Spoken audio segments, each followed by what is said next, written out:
Heavenly Father, thank you for this evening. Thank you for another week that we've spent uh, receiving blessings from you, Lord. We pray that as we go into the study tonight, God, that you would give us wisdom and discernment. This is a passage that has really kind of hit me pretty hard, Lord. So help me to be clear and concise, God, and allow us to glean from your word in spite of all the ambiguity and the uncertainty and a lot of the questions surrounding this passage based on timeline and cultural significance and various things, God. There is still a lesson that can be applied to us today, God. So help me, give me your words, help me to bring that out clearly, uh, and just in a manner that is very simple and easily understandable, Lord, but also practical and powerful. God, we thank you for this night, and we thank you for what you're going to do, and we pray this in your name. Amen. Okay. So what did we talk about last week? Let's do a little review. What was the big deal that happened last week?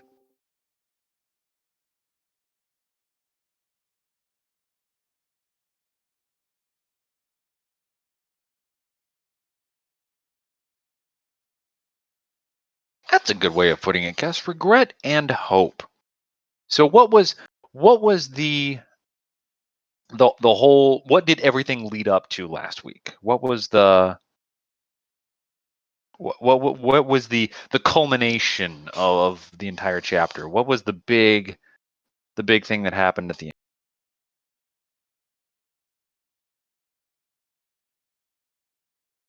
It's okay to look at your Bible, although I guess I haven't posted up a passage. Shame on me. But that's from last week. I'm not doing last week's. Yeah, we laid the foundations of the temple. We are making significant progress. Now, when the foundations of the temple were laid, we had this response from all the people that were gathered together. What happened?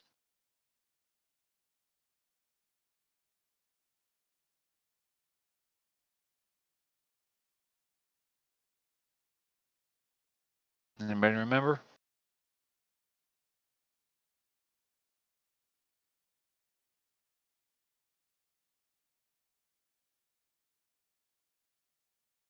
Nobody remembers. Okay.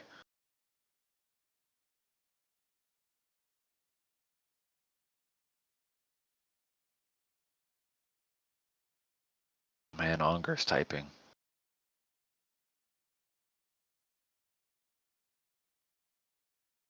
Yeah.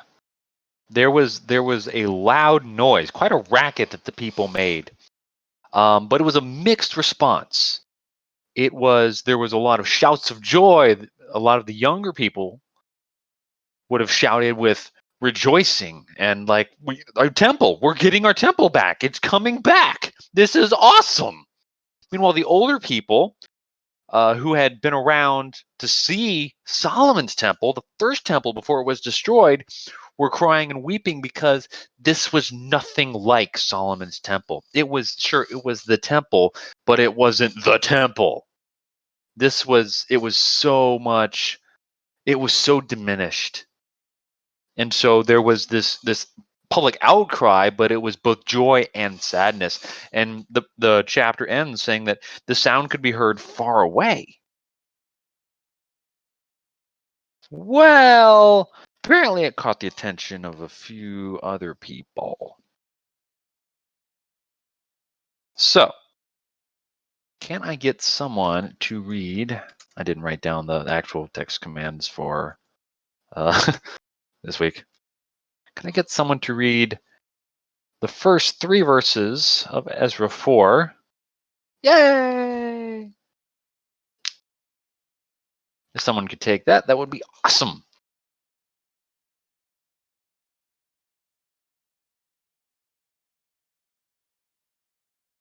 Slip, that would be wonderful. Thank you, sir. Okay. Now, when the enemies of Judah and Benjamin heard that the people of the exile were building a temple of to the Lord God of Israel, they approached Zerubbabel and the heads of the fathers' households, and said to them, "Let us build with you." For we, like you, seek your God, and we have been sacrificing to him since the days of Esarhaddon, Good king of enough. Assyria. King of Assyria, who brought us Yeah. up here. Keep going. I'm sorry. But Zerubbabel and Jeshua and the rest of the heads of the fathers' households of Israel said to them, You have nothing in common with us in building a house to our God, but we ourselves will together build to the Lord God of Israel as King Cyrus, the king of Persia, has commanded us. Thank you. All right. So we see here that we have these adversaries of Judah and Benjamin. So who were these adversaries? We've talked about them a little bit. Who were these guys? They had a name that appears a bit more in scripture the further on you go.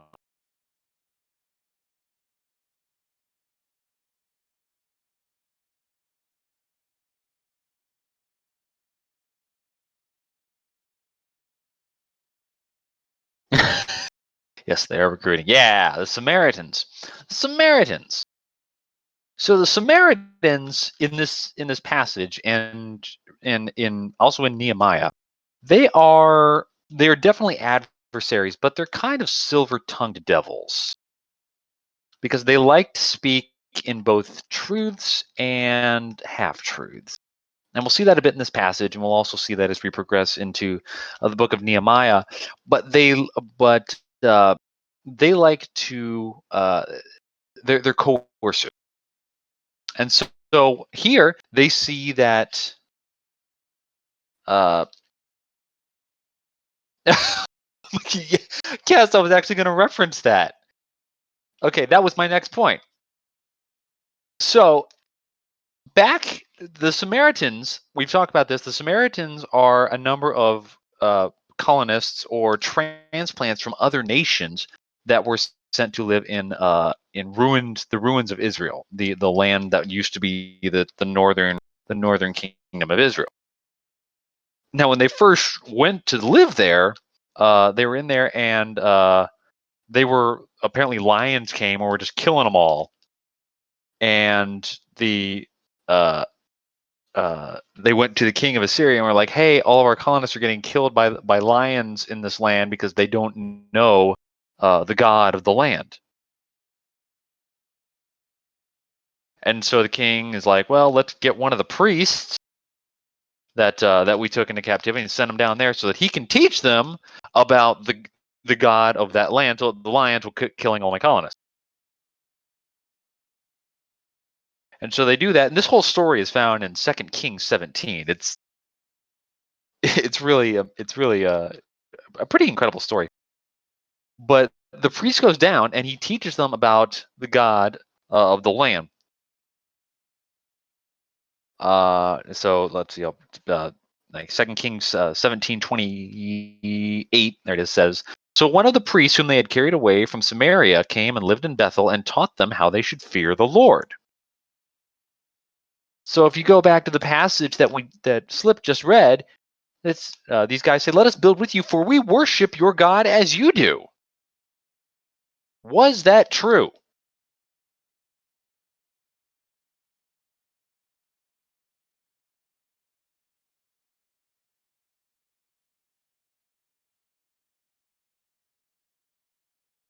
Unger says no.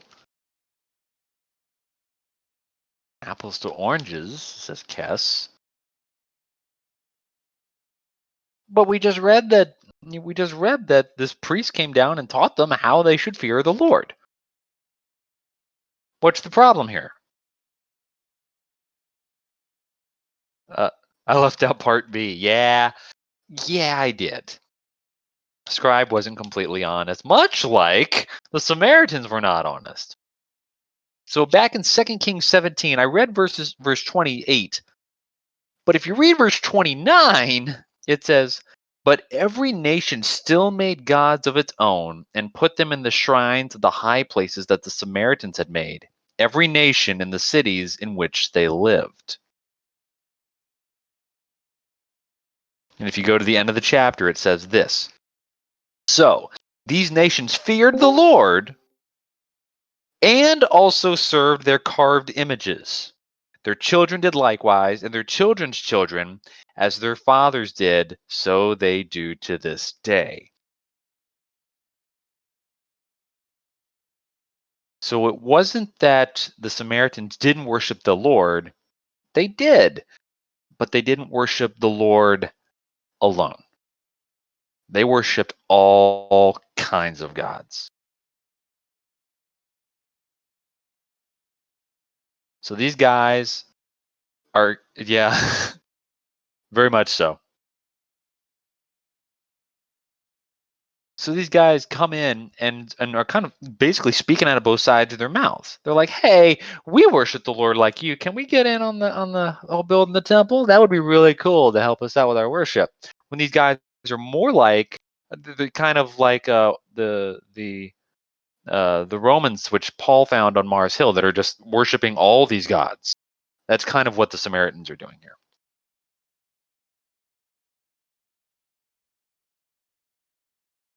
And then Zerubbabel, Zerubbabel and Jeshua and all the fathers of all the households, and note how that happens. It's not that Zerubbabel by himself or Zerubbabel and Jeshua, but Zerubbabel and Jeshua and all the fathers of the houses. This was completely unanimous how they replied. It's like, yeah, we're all of one mind in this, and they're like, yeah, nah, bro. I love the way that Zerubbabel put this. You have nothing to do with us in building a house to our Lord. Nothing. One, they don't worship like them, but secondarily and more forcefully, this was probably uh, uh, more concrete in their refuting here. Uh, we alone will build to the Lord, the God of Israel, as King Cyrus, the king of Persia, has commanded us. Refutation. Thank you. I would get there eventually. This chapter has me spun in circles. So in order to get around the possibility of being like, oh, hey, we still worship him, let us in. They're like, yeah, but Cyrus didn't command you to do it like he commanded us. You're not in this decree, so you ain't got no part in this. So the king of Persia, his command was for the Jews only, for the Jewish return. And so they're the only ones that are going to do it. And that's what Zerubbabel says. All right? We all good? We all caught up? No questions? 3 verses in? Doing okay? All right, awesome. Okay. How about we move on? Oh my gosh. Can't even type. This is a good sign.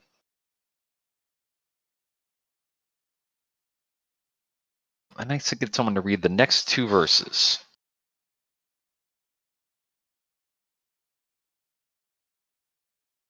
Verses 4 and 5.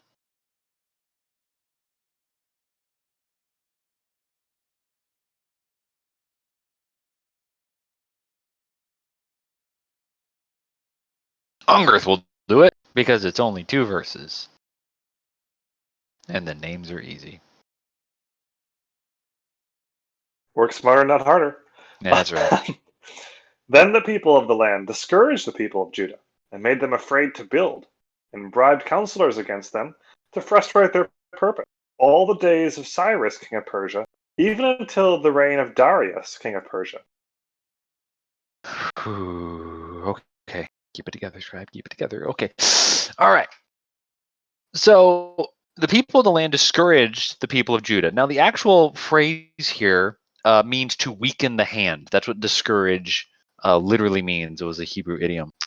Much like to encourage was to strengthen the hand. You've probably seen that phrase used in the Bible. To discourage would be to weaken the hand. Oh, I'm sorry, Wise Rat. I apologize. I thought I mentioned that.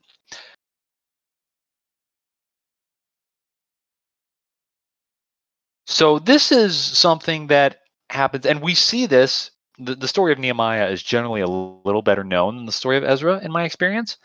And we know the story there that much the same thing happens over there with Sanballat, guy we'll get to know a little bit later, and his people working against Nehemiah. It's kind of the same thing happening here. So these guys, these adversaries of the work here in Jerusalem, they don't really change their tactics. They're just, they're discouraging them. They're trying to tell them off, even threatening them, and trying to get them to give up or turn away from the work on the house of the Lord, on the work on the temple here. And it says that they were against them all the days of Cyrus. So the guy that sent them back in the first place, all the remainder of his days, even up to the rule of King Darius. Now, where's King Darius fall into this? Who's King Darius? Well, Darius, I actually have a list of kings here, and I'm gonna see if this plays nice in passage. Oh, okay, it does. Cool. There we go. All right. So that's a listing of the kings of Persia, starting with Cyrus and leading down for a number of years. Yeah, the sort of legit king of Persia, right? Persia had an interesting history, right? In the first 100 years or so, it was amazing. So we have Cyrus, who is the guy, this very first king that sent Zerubbabel back to build the temple. That's the first guy we see at the top of the table. All right. Yeah. My God, don't make this any harder than it has to be, Angrith. So going by the passage, we can see that from Cyrus's reign all the way down until I lost my place. Darn it. Until the reign of Darius, which is the third king on this list. These guys were hampering and hindering the work of the Jews in building Jerusalem. So that's anywhere from, about 60 to 40 years, possibly. Well, almost certainly way more. Sorry, can't math. Yeah, no, 60 to 40 years. That's about right. 40 to 60 years. So it's a while that these guys are trying to do stuff and keep the Jewish people from being able to rebuild. Now it probably wasn't going for that long, since Jerusalem didn't take that long to rebuild. But still, anywhere in that time frame is where it will probably fit. I apologize if I'm all over the place, guys. All right. So now we have our adversaries, these enemies of the people, named and placed. We know what their tactics are. We know what they're doing. And so we know that they're trying to discourage the people. So let's go ahead and tackle the next verse, actually.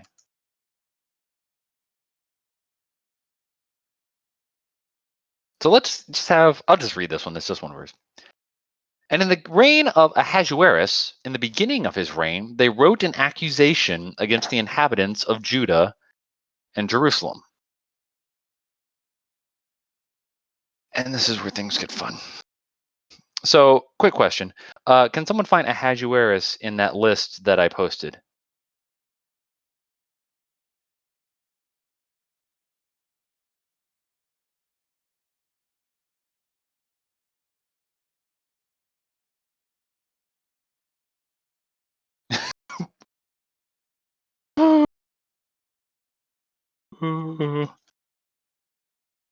Okay.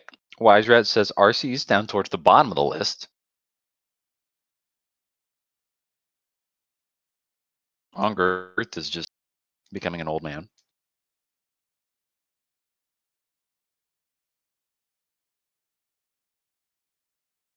Yeah, that's the thing, Wise Rat. At least you have the humility to admit that. Ahasuerus is a name that we should recognize because it's the name of the king in the story of Esther. King Ahasuerus. But the thing is his name doesn't appear directly listed in any of the lists of the kings of Persia. And so what people and scholars and commentators have been temper what they or kind of figure based on timeline and tendencies and cultural relevancies to try and figure out who this king is. Now, Ungarth and I have been making some jokes about how there is how the Persian royalty is completely legit, and there's this kingship that is completely not in doubt, not involving murder or any kind of plotting at the throne or anything like that. So what we're generally referring to here is after the second king there, Cambyses, there was a usurper to the throne who's not listed. He only reigned like a little over half a year, 7 months, 10 months, something like that. And he was, and they refer to him as the pseudo Smerdis.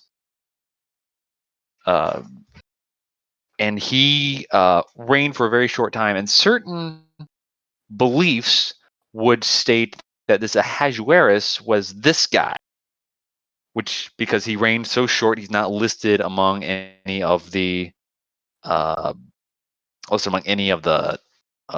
names or the list of the kings as a usurper. His name was just kind of expunged, and it could be that he took that role. But the thing is, he actually has a name. But Persian kings had this tendency to take a bunch of different names for themselves.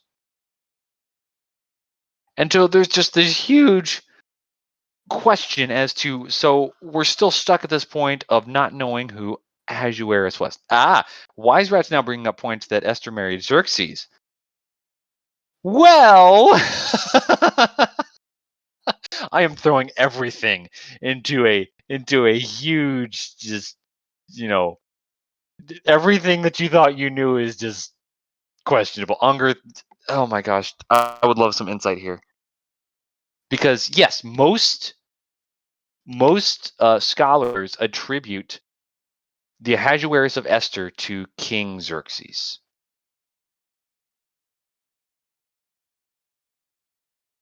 And this goes back, yes. I'm gonna let Unger kind of take over here because he is more well learned in this area than I am. No, I was just gonna say, but there's a but with everything, right? So, There is. So there's good textual evidence for Xerxes being Esther. A lot of circumstantial evidence, but we have problems with that too because we have external sources about Xerxes' queen, and she was not a very nice person. No. Not somebody that would be what we consider an Esther figure. So there. What was her name? Amestris? Yeah. Yeah. Herodotus had some things to say about her. Yeah, he did. So. Now, granted, you got to remember a lot of the things we have about the Persian Empire are written by Greek authors, and the Greeks aren't exactly huge fans of the Persians either. So 300. So it's yeah, exactly 300 and Alexander and several other wars in between. So it gets a little wonky because of that with this. Yeah, and so trying to place a king who is named to be the king of Persia but doesn't appear in any of our historical lists is difficult. And so a lot of what follows after this is completely dependent upon who you think this Ahasuerus or certain other kings' names are. And so you can see why this passage throws you for loops, because I looked at, no joke, 5 to 6 different commentaries, and they were all interpreting this passage differently. So let's just go ahead and tackle this, and I will do my darndest to try and go through this in a intelligible manner. If you feel the need to jump in, ask questions, whatever, please do, because I don't want you to go through what I had to go through in preparing this. I want this to be as explained as clearly as I can. All right. What we see here is that in the reign of whoever this Ahasuerus was, one of the earlier kings, he's definitely in the top portion of the list. Probably one of the first 3 kings. By three, I mean Cambyses, the usurper, or whomever. Probably not Darius since he's listed, but we're definitely in that first portion. In the beginning of his reign, they wrote an accusation against the inhabitants of Judah and Jerusalem. So they write this letter accusing these guys of something, either rebellion or going against the decree of Cyrus or what have you, but they write this letter. Now, nothing else is written about this particular letter. This is just kind of a one-off, kind of showing you, hey, these guys are off behind the scenes trying to sway the king against the Jews. Now, interesting side point here. There's a word in here which is interesting. It says that they wrote an accusation against the inhabitants of Judah and Jerusalem, and that word's an interesting word. In the Hebrew, the word is sitna or sitna. That's the word accusation, and it's actually the root, or it's pretty much the root of a word that we know fairly well in English. Anybody know what that word is?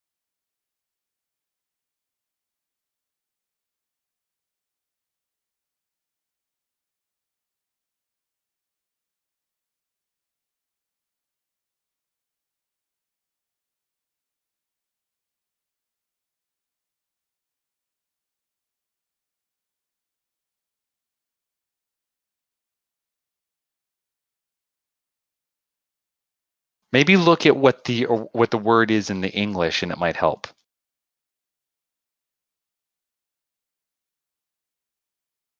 If you have an accusation, then you need someone who is an accuser.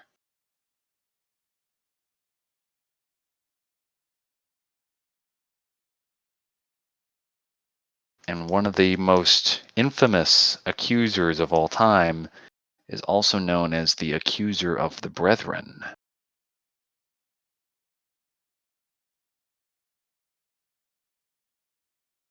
Yes. Same word. The word sitna for accusations is the root for the word Satan, as we understand it.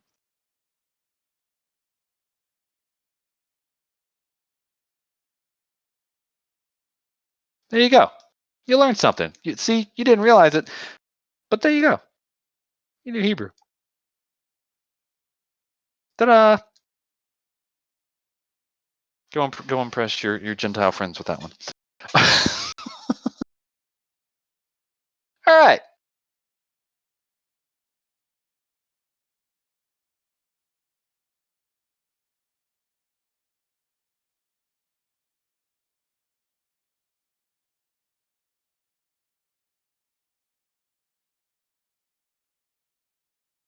So this next passage is where things really start to go off the rails, because it's the term accusation in the text.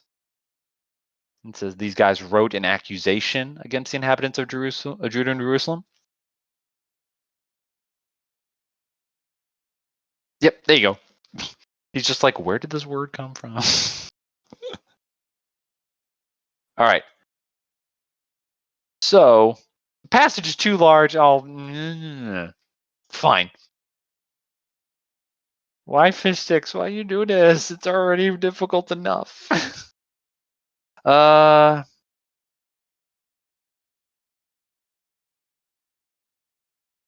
trying to find like a good cutoff point. Let's just go to oh geez. I'll split this into parts. So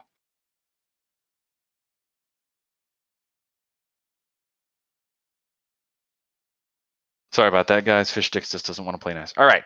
Could I have someone read verses 7 through 12? And if you want to, go all the way through verse 16. If not, then I'll get someone else to read it. Oh, slip. Have at, sir. Okay. And in the days of Artaxerxes, Bishlem, Midrehath, Tabeel, and the rest of his colleagues wrote to Artaxerxes, king of Persia, and the text of the letter was written in Aramaic and translated from Aramaic. Rehum, the commander of the Shimshai, the scribe, wrote a letter against Jerusalem to King Artaxerxes as follows. Then wrote Rehum, the commander of Shimshai, the scribe, and the rest of their colleagues, the judges, and the lesser governors, the officials, the secretaries, the men of Erech, the Babylonians, and the men of Susa, that is, the Elamites, and the rest of the nations which the great and honorable Onsnapper deported and settled in the city of Samaria, and in the rest of the region beyond the river. Now this is the copy of the letter which they sent to him. Okay. Let me actually stop you there. I'll let you pick up in a second, but that's a pretty good stopping point. I'm sorry. So we have these guys which get named, and these are some of the leaders of the Samaritans. You have these guys, Bishlam and Mithridath and Tabeel. So these guys are among the Samaritans. And what's happening here is you have these guys, and they say the rest of their associates wrote to Artaxerxes, king of Persia. The letter was written in Aramaic, which was the language of Syria. So what was probably happening was that the Samaritans were bribing, in some form or another, these guys, these governors that were living in Syria, to send a letter on their behalf to the king back in Persia, to give them this report on the state of affairs. Kind of like, hey, I'll give you some money if you wanna write this letter. It's, tell them that this is going on down there. So then you have these two guys named Rehum the commander, who was more than likely like a governor of the region there in Syria, and Shimshai the scribe. It's never good. Then the rest of their associates, the judges, the governors, the officials, the Persians, and all these guys, all these ites, basically. Now, what's up with all these ites? Well, the ites here, these guys from Persia, Erech, the Babylonians, men of Susa, the Elamites, these were people that had been that were the Samaritans. Because remember, the Samaritans were from everywhere. They were an assembly of people that had been taken from a bunch of different nations and transplanted into a foreign land by the king of Assyria.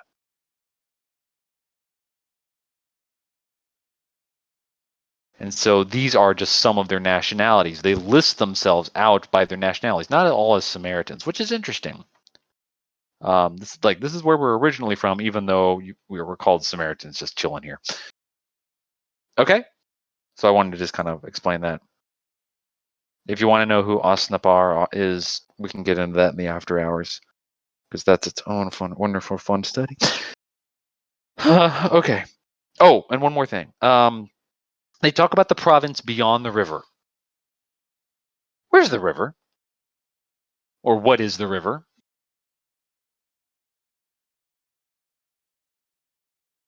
Oh, sorry, Kess. I just saw your notice.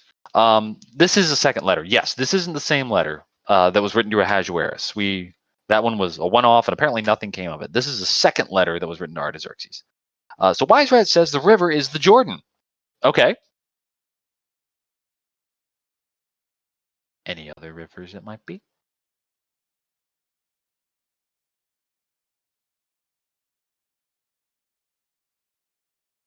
The Tigris. Okay.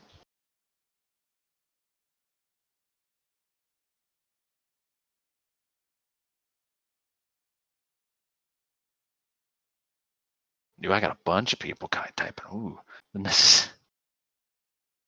Want to say the Euphrates. Okay. Kess says she is inclined towards the Euphrates. All right. I'm not going to give you the answer yet. I want you to think about it, and then we'll reference it when we get to the end of verse 16. Okay? So, Sliprin, I'm sorry to have interrupted you, but you may pick up in verse 12, sir. All Or right. sorry, in verse like midway through verse 11. Okay. This is the copy of the letter which they sent to King Artaxerxes, your servants, the men in the region beyond the river. And now let it be known to the king that the Jews who came up from you have come to us at Jerusalem. They were rebuilding the rebellious and evil city and are finishing the walls and repairing the foundations. Now let it be known to the king that if the city is rebuilt and the walls are finished, they will not pay tribute, custom, or toll, and it will damage the revenue of the kings. Now, because we are in the service of this palace, and it is not fitting for us to see the king's dishonor, therefore we have sent and informed the king, so that the search may be made in the record books of your fathers.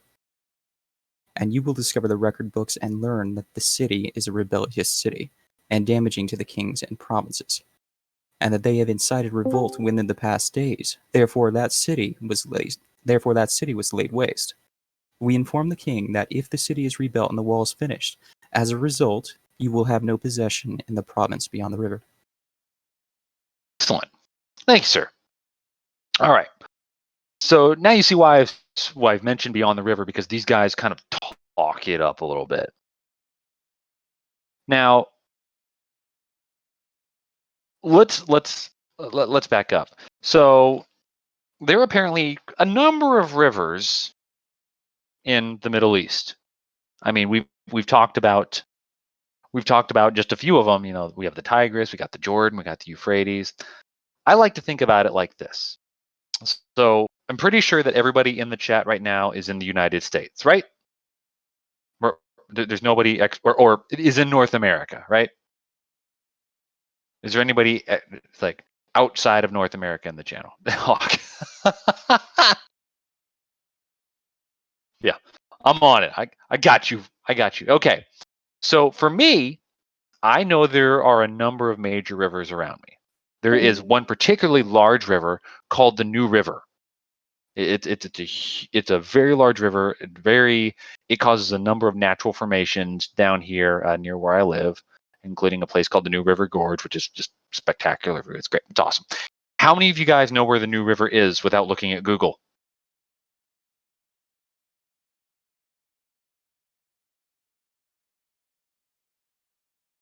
Wise Rat says it's in Florida. Okay. Not sure I could find it with Google.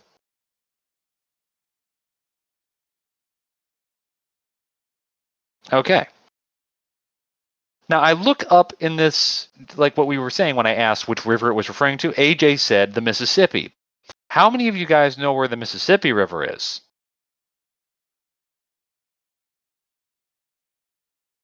Yeah, I feel fairly confident that pretty much everyone in here would be able to find the Mississippi. This is how the Persians would probably have viewed this. When you talk about the river, Amroth, shut up.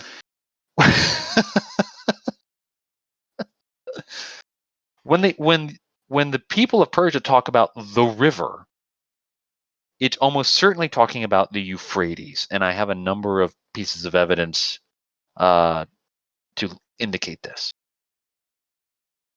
For one, the Persian capital of Susa was far to the east, not really very even remotely close to the Jordan, and comparatively to the Euphrates, the Jordan is a small river. It doesn't have an outlet into an ocean. It runs from the Sea of Galilee, or just north of the Sea of Galilee, down into the Dead Sea in the south. That's the extent of the river. Now, yes, it does run vertically, and technically there is a, quote, province on the western side. But it's really small. Palestine's not that big. What's more is these guys talk, the way they talk about it is they talk about it's like a very major player. They say in verse 16 that if the city's rebuilt and its walls finished, you will have no possession in the province beyond the river.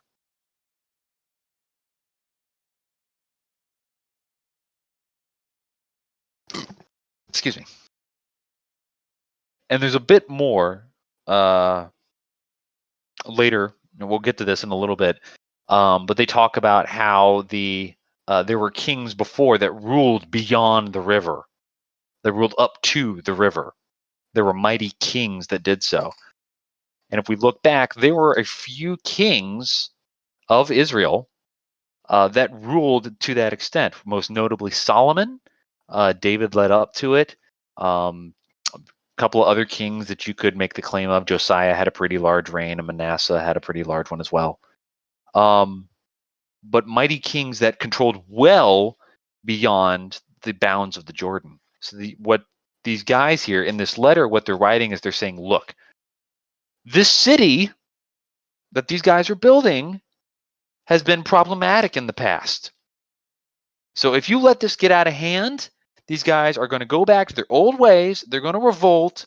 And they've had mighty kings that have been able to dominate this land. And they're going to rise up again. And then you're going to have no part in anything that's on the western half of the Euphrates River, which is a huge area to cover.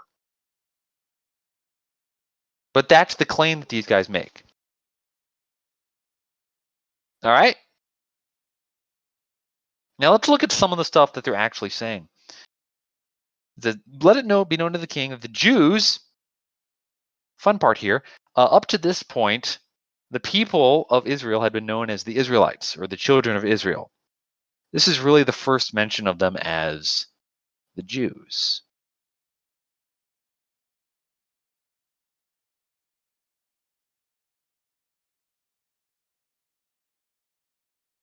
Yep. Even in Ezra up to thus far, they've been called the children of the province,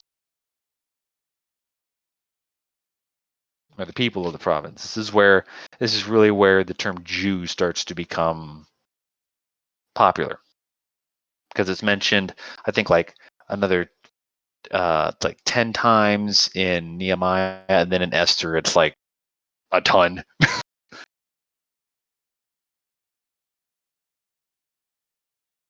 Anyways, the Jews who came up from the Jews who came up from you, that you sent over here to us, have gone to Jerusalem like they were supposed to. And they're rebuilding the rebellious and wicked city. They are finishing the walls and repairing the foundations.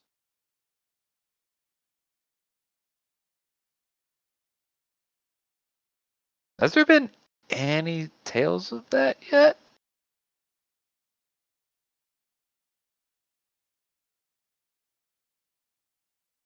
Has that been a thing yet?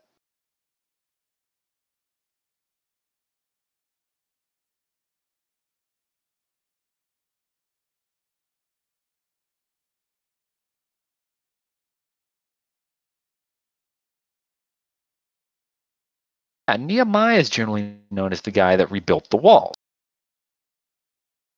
Ezra, or the story of Zerubbabel thus far, has been to rebuild the temple. That's what they were commissioned by King Cyrus to do. So, was this really happening or not? Well, we don't know. But based upon the way in which these guys have interacted with the Jews thus far, it's probably safe to say that they were fudging the facts a little bit. Like I said, they like to speak out of both sides of their mouth. They really like to try and approach with a silver tongue. And you can see it just in the way that they talk. They say, no, listen, because we eat the salt of the palace in verse 14. That's literally meaning, we feed from the palace. We are beneficiaries of the king. We eat the salt of the palace, and it's not fitting for us to witness the king's dishonor. Therefore, we will send and inform the king in order that a search may be found. Oh gosh, just listen to this. Unger said it like these guys are absolute players. Search may be made in the book of the records of your fathers. Let's pause there. Does that bring a reference to mind, the book of the records of the fathers? Anybody remember hearing that anywhere?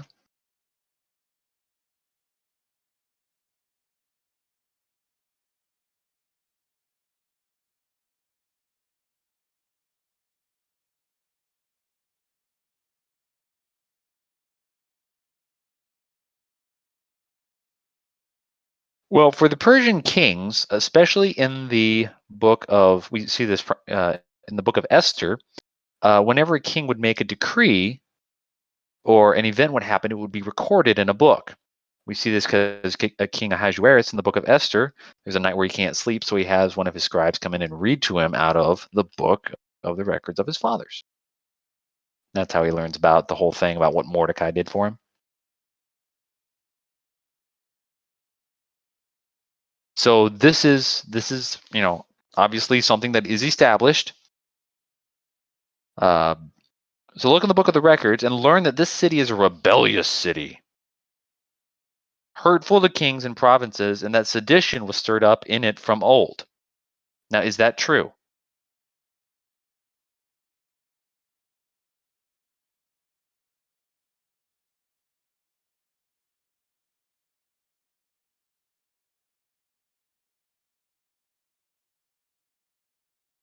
Well,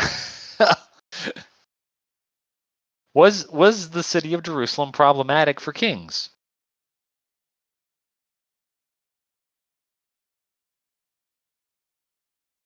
Well, yeah, for one. Jerusalem had seen a rebellion or an uprising against Nebuchadnezzar on 3 separate occasions under Jehoiakim, Jehoiachin, and Zedekiah. So, these guys are right to say that. It's like, yeah, this city has seen some revolt and uprising. It's like, and they say that's why the city was laid waste. That's true. Then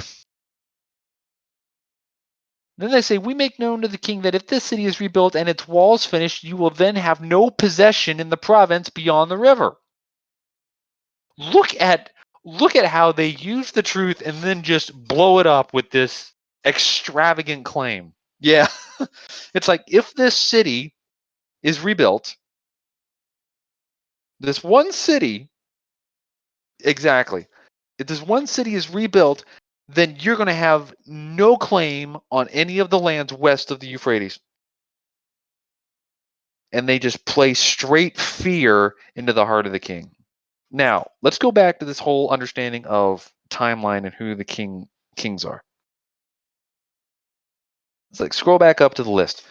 This says that it was in the days of Artaxerxes, right? That's when this letter is written. The interesting thing is that this is being said that this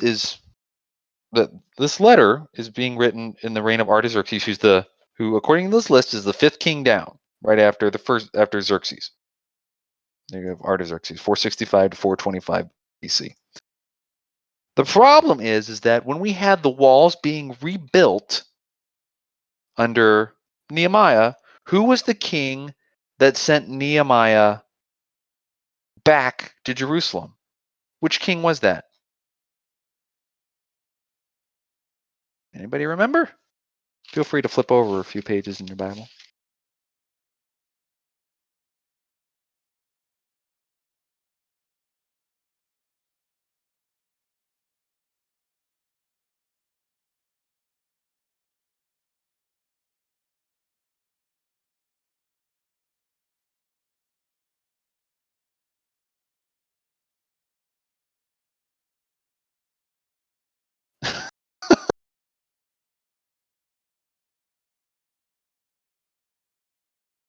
Yeah, it's the same freaking guy. So now we have this idea of these guys have written a letter, and spoiler alert, he does get the building stopped. But then we also have it in the very next book in the Bible under King Artaxerxes that he says, hey, let's go rebuild the walls of Jerusalem. What?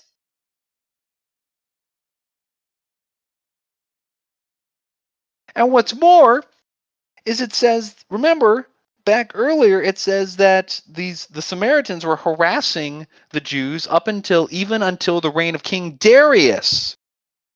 And if you look at if you look at the listing, Darius was 2 kings before Artaxerxes.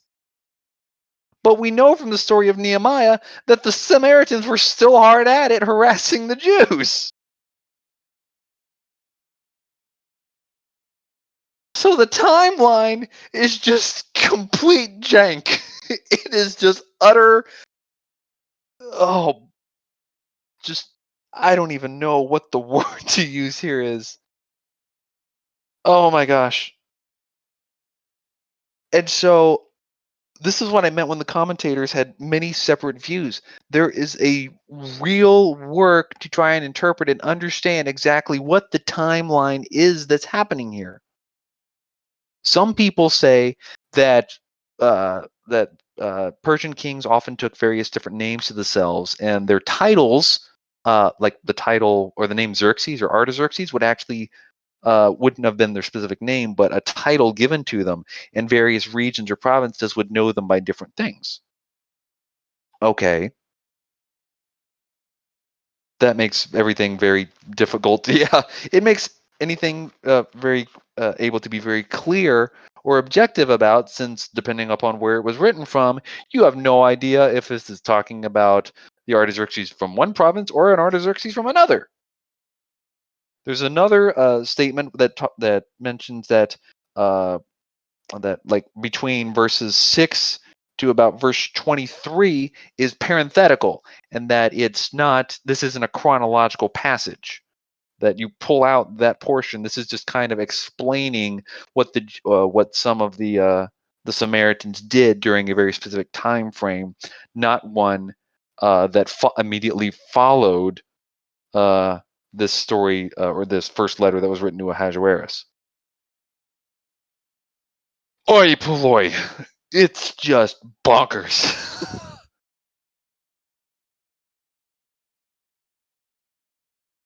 What is clear is that the Samaritans were going to rather decisive and sometimes extreme lengths to halt the work on the temple. Yeah, this is a uh, very clear example of what I mean by being bogged down in the details. It is easy to argue about stuff that we can't know. I've mentioned many times the gods, the sons of God of Genesis 6. Talked about, what is predestination? How do we deal with the idea of the free will of man versus the sovereignty of God? Many different things that we can go black and blue. How long was the creation in Genesis? What's the end times going to be like? We can go round and round and round till we're all blue in the face and passed out on the floor. It's good to know, but I've heard that it's often the enemy of the best that is the good. So let's not focus on the good. Let's focus on the best. Let's find out what God has for us out of this passage this week. All right?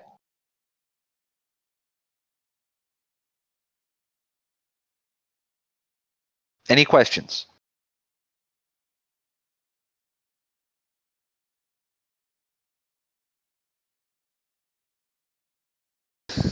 Exactly. Yeah. Clear as mud. It's great. I know it's right at 10 o'clock, right? Yeah. I'll try to keep this quick. Someone take verses 17 through 22.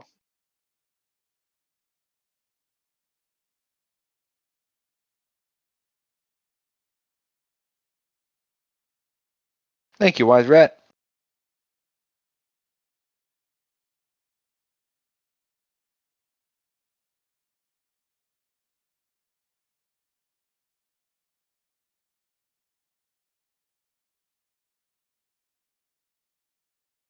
Okay. That's okay. There's a lot of things janky tonight. The king sent an answer to Rehum the commander and Shimshai the scribe and the rest of their associates who live in Samaria and the rest of the province beyond the river, greeting.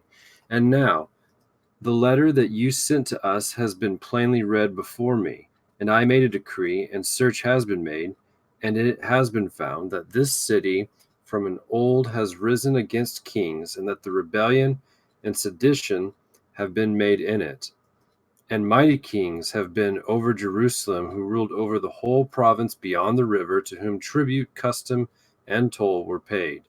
Therefore make a decree that these men be made to cease, and that this city be not rebuilt, until a decree is made by me, and take care not to be slack in this matter. Why should damage grow to the hurt of the king? All right. So what happens? What comes of this letter that the Samaritans write or have written to the king?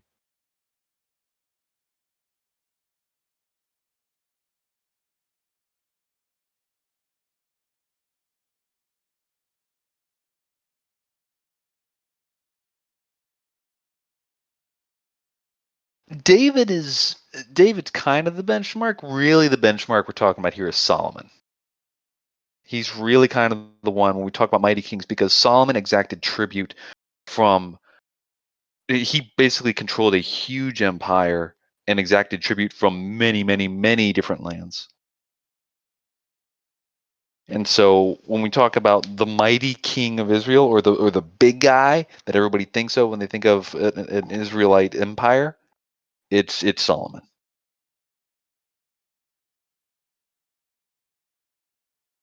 But the king falls for it. He takes it hook, line, and sinker.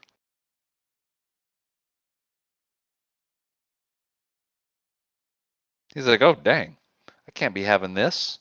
We can't be having these guys upsetting my rule and taking away a huge portion of my empire. That'll never do. One commentator I can think of was actually pretty clever in the way that he was talking about this. If this really is Artaxerxes, chronologically, that would follow the reign of King Xerxes, who had a bit of a rough time with the Greeks, if we recall. And so, if this was the play by the Samaritans, the Persians had suffered tremendous loss in dealing with the Greeks, and as such, the western frontier of the Persian Empire would be in tremendous threat because of the diminishing strength of the Persian Empire in that region, the growing strength of the Greeks. And so the thought of another threat to his empire in that region, yeah, that one, the loss of another, or the growth of another threat to that region would have been tremendous concern.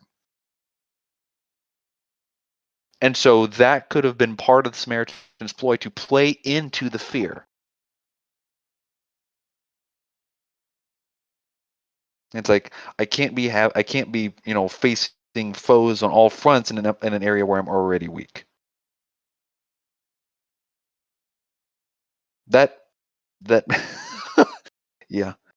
So that could, assuming that this is chronological in order and that this is Artaxerxes as we understand it, then yeah, that makes a ton of sense. That's perfectly logical. So Artaxerxes is like, you know what? Let's have these guys, go ahead and tell them to stop. And he says, look, don't be slack in this matter. Why should damage grow to the hurt of the king? And it's interesting the way he phrases it. Why should damage grow to the hurt of the king? It's like there already is damage that exists. Just a thought.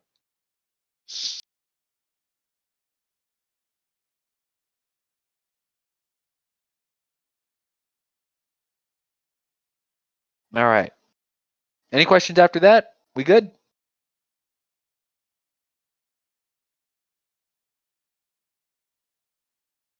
Yeah. Egyptians too. Yeah. Persia had a rough time on its western frontier. It was. All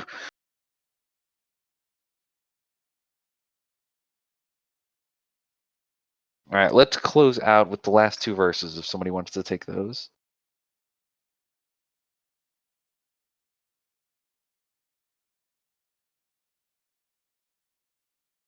All right. Go ahead, Cass. Then when the copy of King Artaxerxes' letter was read before Rehum and Shimshai the scribe and their associates, they went in haste to the Jews at Jerusalem, and by force and power made them cease. Then the work on the house of God that is in Jerusalem stopped, and it ceased until the 2nd year of the reign of Darius, king of Persia. Oh, these guys weren't excited at all, were they? The copy of the letter was read, and they went in haste to the Jews at Jerusalem. They were like, oh boy, they have their letter now. We got one too. And off they went and they shut things down. It says by power and by force. So they gathered up. They gathered up a posse, probably a bit more than a posse. Gathered what was probably not quite an army, but a significant presence. Say, hey, this needs to stop now. We have a letter from King Artaxerxes right here. He says, cut this out. Kind of, yeah, a lynch mob may be a good term. And so the work on the house of God that is in Jerusalem stopped. And it ceased until the second year of the reign of Darius, king of Persia.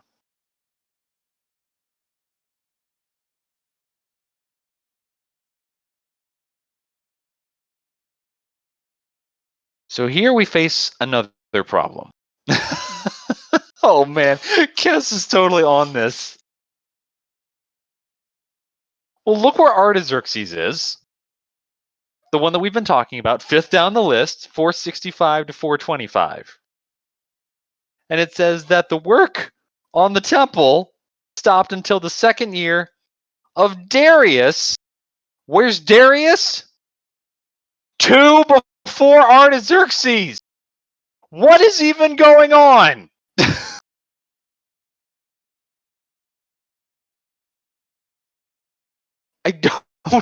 I don't know. I told you guys, this is so bewildering. That's fine, football.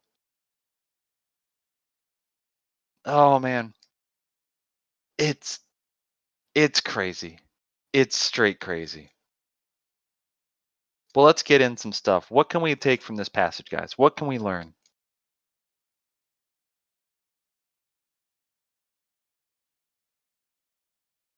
We'll talk a bit more about the kings if you guys want, but I really want to fit in some lessons before the recording ends.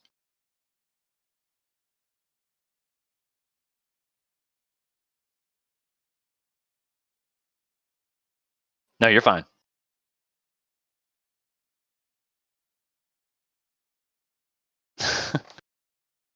Plot holes.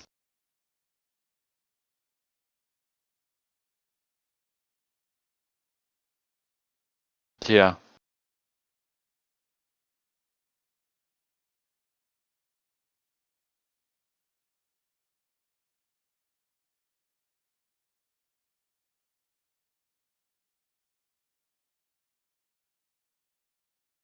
I think one thing that we can take out of this is that when you try to worship, remember how we talked back in chapter 2, that genuine, that authentic worship that the Jews were going for? When you try to worship authentically, there's probably somebody that's not going to like it.